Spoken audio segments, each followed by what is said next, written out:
వర్తతే, నిద్ర లేవాల్సిన సమయం కూడా తూర్పు దిశలో తూర్పు రేఖలు తెల్లవారుతుంటేనే నిద్ర లేవాలి. మనం 6 గంటల తర్వాత కూడా మంచం మీద ఆడది కానీ మగాడు కానీ పడుకున్నారు అంటే ఆ ఇంట్లో శని అంతకుముందే ప్రవేశించింది, వీళ్ళకంటే ముందే. ఇక మళ్ళీ వెళ్ళదు అది. పిల్లలు ఎవరన్నా పడుకుంటే వేరే విషయం అండి. 8 ఏళ్ల లోపు పిల్లలు, 80 ఏళ్ళు దాటిన వాళ్ళు పడుకోవచ్చండి. వాళ్ళకి మనం సమయాలు చెప్పొద్దండి. 8 ఏళ్ల లోపు పిల్లలు ఎంతో, 80 ఏళ్ళు దాటిన పెద్దలు కూడా అంతే. 2 బాలురు 2 వృద్ధుల కింద లెక్క. 80 ఏళ్ళు దాటే పెద్దవాళ్ళు అంటే వాళ్ళని చిన్నపిల్లలను చూసినట్టే చూడాలి. ఇంకేం మన నిబంధనలు వాళ్ళకి చెప్పద్దు. ఇంకా వాళ్ళు ఎలాగో అలా ఉంటారు, ఇంకా సర్దేసుకోవడమే. చిన్నపిల్లలు అంతే. 8 ఏళ్ళు దాటుతున్నాయి అంటే నేర్పాలి ఖచ్చితంగా. ఓ గిల్లేనా లేపాలి వాడిని.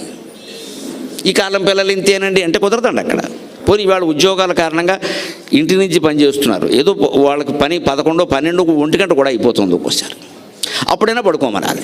అప్పుడు కూడా లెక్క 7 గంటల లెక్క. 7 గంటల తర్వాత మళ్ళీ లేవా. నువ్వు 1 గంట పడుకున్నావు, 8ంటికి లే, 12ంటికి పడుకున్నావు, 7ంటికి లే అని చెప్పాలి.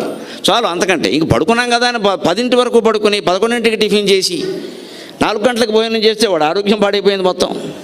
అంచేతనే పూర్వాసంధ్యా ప్రవర్తతే, తూర్పు రేఖలు తెల్లవారక ముందే నిద్ర లేవాలి. ముందు 5 గంటలకు లేచే లక్షణం ఉన్నవాడు జీవితంలో అన్ని విజయాలు సాధించగలుగుతాడు. ముందు ఆ లేచే లక్షణం ఒకటి ఉండాలి. అవసరమైతే మళ్ళీ పడుకుందాం, ఏ మధ్యాహ్నం కాసేపు ముందు లేద్దాం.